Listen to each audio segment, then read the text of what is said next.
শৃঙ্খলা কথাটার মধ্যে একটা ঝনঝন শব্দ আছে, একটা চার দেওয়ালে বদ্ধ গা বমি করা ভ্যাপসা গন্ধ, একটা টাক মাথা সংস্কৃত পণ্ডিতের চাবুক আস্ফালন, মন্ত্রীদের রেডিও ভাষণ, পায়ে পা ফেলে সৈন্যদের মার্চ।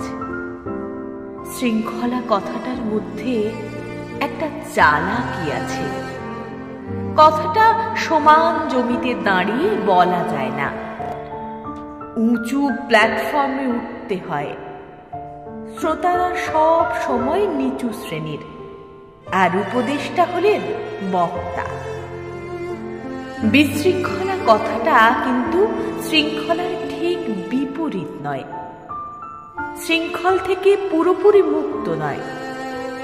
ওর মধ্যেও শৃঙ্খলের একটা ঝনঝন আছে, তবে সেটা বাজে বেতালায়।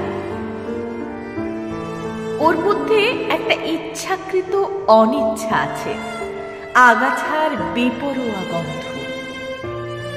ওটা যদি স্বতঃস্ফূর্ত হতো তাহলে ওর মধ্যে অরণ্যের সম্ভাবনা ছিল।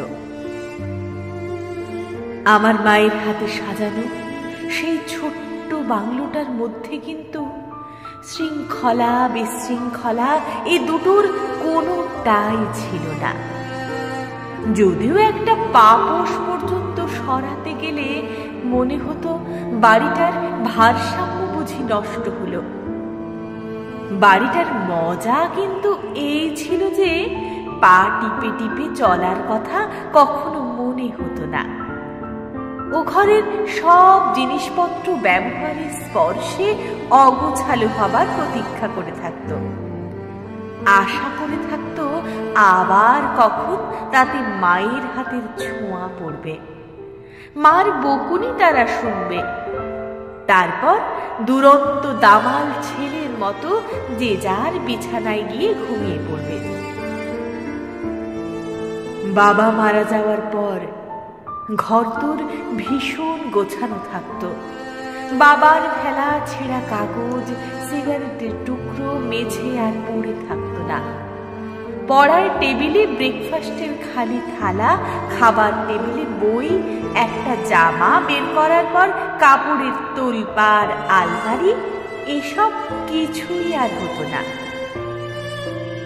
মার যেন কোনো কাজই থাকতো না। আমার মনে হতো মার সঙ্গে সঙ্গে ও ঘরের সব জিনিসপত্র ব্যবহারের স্পর্শে অগোছালো হয়ে মুক্তি পাওয়ার আনন্দে কাঁদত।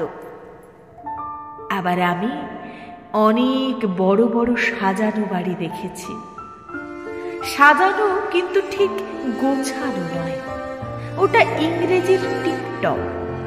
ওর মধ্যে মাইনে করা চাকর বাকরদের হাত আছে, কিন্তু গোছানোর মধ্যে যে ভালোবাসা আছে শৃঙ্খলার মধ্যে সেটা নেই। অগোছালোর মধ্যে যে প্রত্যাশা আছে বিশৃঙ্খলার মধ্যে সেটা নেই। শৃঙ্খলা কথাটা পুরুষ, গোছানো কথাটা স্ত্রী।